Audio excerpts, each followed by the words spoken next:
Bem-vindos a mais o Chapéu do Presto e o programa de hoje é o último domingo do mês. Eu sei que ainda tem alguns dias para o final de fevereiro, mas domingo é um pouco antes dessa vez. E aí eu trouxe os melhores e piores quadrinhos que eu li nesse último mês. Mas, bem, estou me acostumando ainda, não é melhor e pior, é o que prestou e o que não prestou no mês de fevereiro. Eu posso dizer que eu estou bastante feliz com o número de leituras, eu li bastante coisa.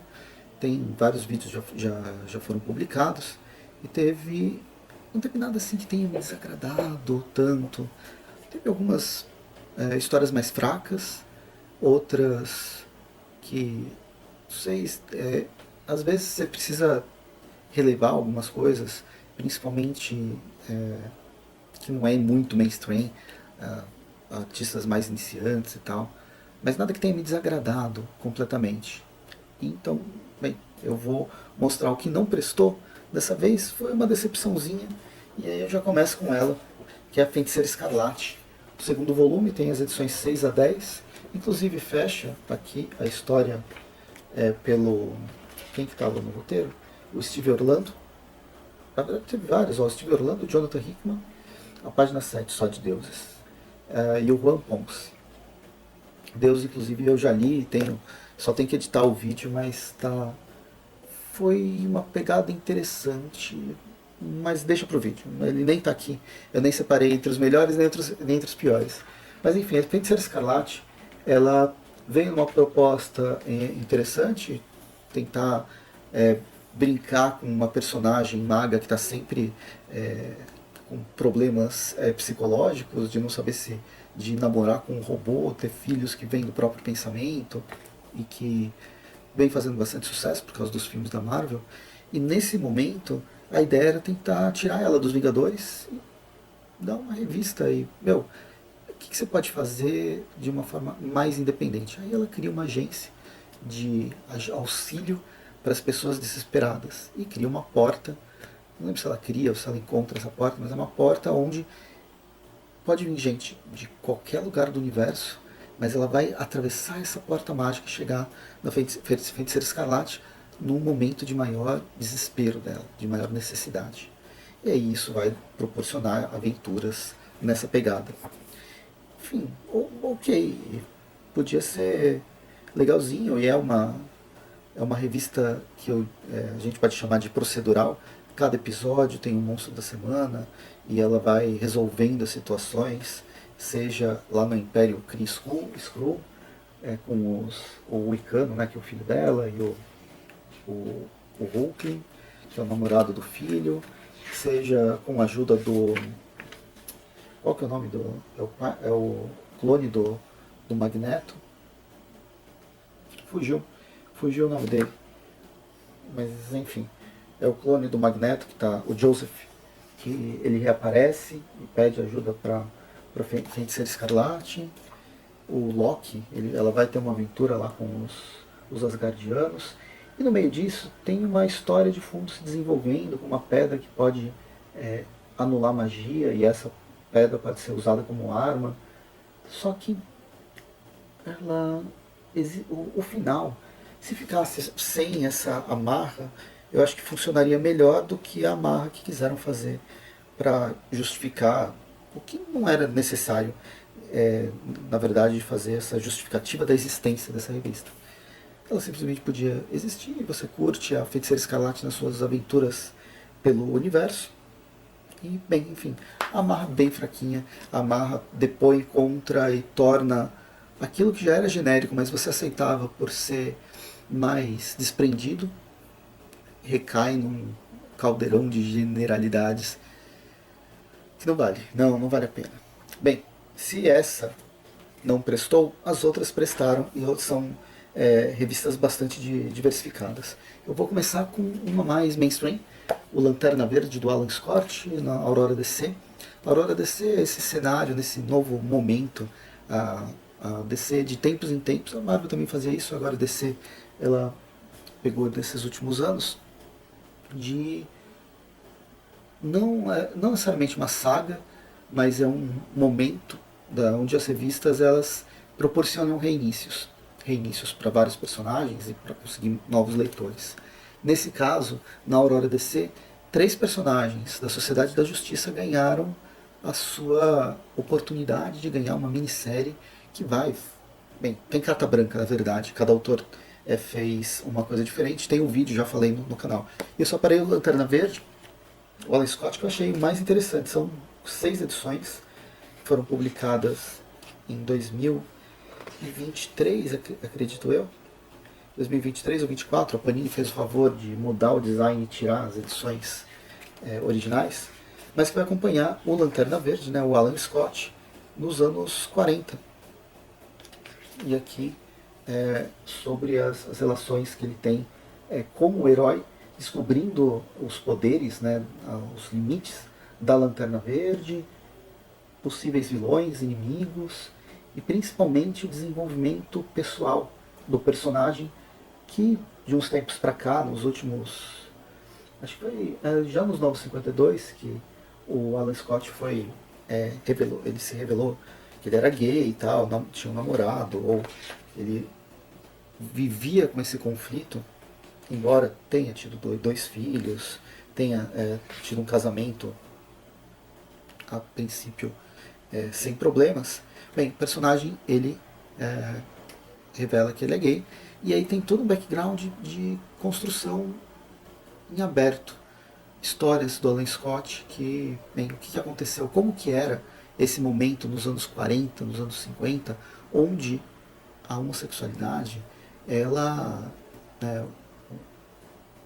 homoerotismo, eu não lembro dos termos, eu sei que tem um que já está meio que caiu, mas enfim, ele gostar de outro homem, o quanto isso impacta nessa época. E aqui a gente vai ver, e funciona muito bem. É bem interessante, tem participação especial de outros personagens, como Spectro, como o Jay Garrick, e que vão ajudar ele numa investigação de alguém que está matando ou que está afetando a vida da Scott de alguma forma. E ele tem que tentar desvendar o que está acontecendo. Legal, gostei muito da história, da abordagem, da forma como ele foi desenvolvido. Tem vídeo no canal, e agora vamos para os outros que também ou foram publicados ou ainda vão ser publicados. Começando pela Espada de Cerberus, de Cerebus, editora Futuro. Esse aqui é um dos precursores das histórias independentes dos Estados Unidos. Em dezembro de 77, o personagem, né, o Cerebus, que é um Aardvark, que é um parente distante australiano do elefante, ele serve como base para ser o protagonista de um cenário de fantasia capa e espada inspirado no Conan. Uma proposta talvez completamente bizarra, mas que funciona muito bem e foi feito de uma forma independente nos Estados Unidos em 1977, e o personagem foi publicado até 2004. E foram 300 números e tal. É muita coisa pensar de um personagem que saiu num momento onde o mercado independente, os assistentes independentes mesmo nos Estados Unidos, não era assim tão forte. Simplesmente um personagem que está fugindo do estereótipo de super-herói, que seria os grandes personagens, os grandes cenários que os Estados Unidos trabalham.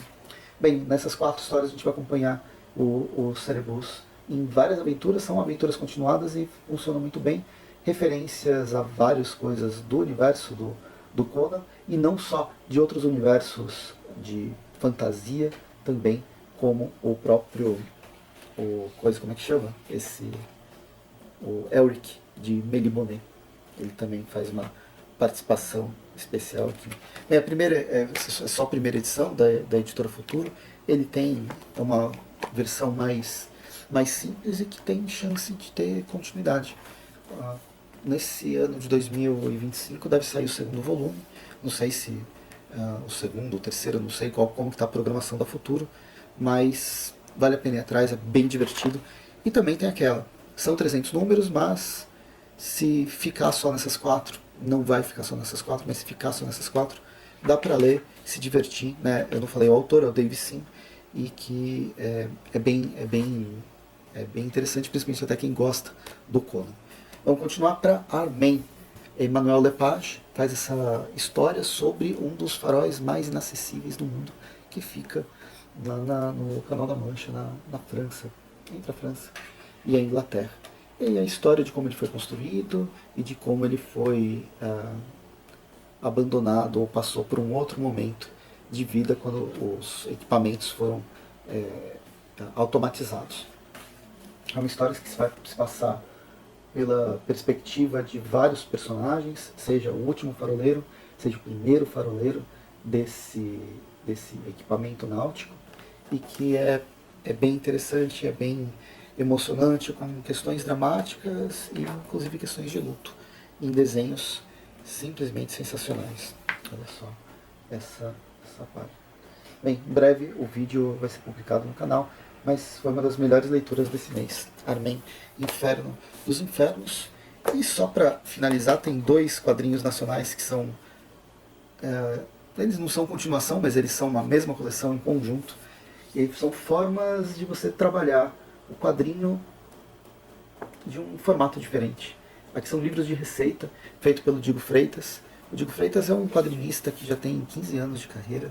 Ele tem várias publicações, já falei sobre várias delas aqui no canal. Bem, parte tanto para ação, ficção, fantasia e humor. E aqui a gente tem livros de receita de confeitaria e de cozinha, bem divertidos, acompanhando os personagens.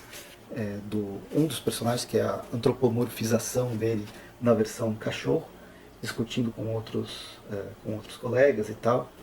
Vale a pena ir atrás no @vidadecão HQ no Instagram para acompanhar. E aqui, além dessa história, né, que tem continuidade, tem um desenvolvimento, vocês vão ter as receitas simples de se fazer, além de outras tirinhas mais antigas que complementam. Esse foi o primeiro volume. O segundo volume foi o Receitas para Confeitar, e aí a gente tem mais receitas. Aqui eu não lembro quantas que são, mas são mais de 10 receitas, enquanto o primeiro tinha pouquinho. Que é tudo receita de bolo, receita de doce, e os personagens também acompanhando. Divertido. É só uma dica de como o quadrinho pode trabalhar, a linguagem do quadrinho pode ser trabalhada de diferentes formas. E esse foi Receitas para Confeitar, Receitas para Cozinhar, e todas as outras, o que prestou e o que não prestou. Lanterna Verde, Armen, Espada de Cerebus, e infelizmente a mais fraquinha de todas do mês de fevereiro, Feiticeiro Escarlate. Quero saber de vocês quais foram suas melhores e piores leituras, o que prestou para vocês, o que não prestou para vocês. Vocês já leram alguma dessas revistas? Gostaram? Não gostaram? Tem conflitos aqui, a gente deixa os conflitos para os comentários, que isso é bastante divertido. Vou ficando por aqui então, a gente se vê no próximo episódio. Até mais e bons quadrinhos.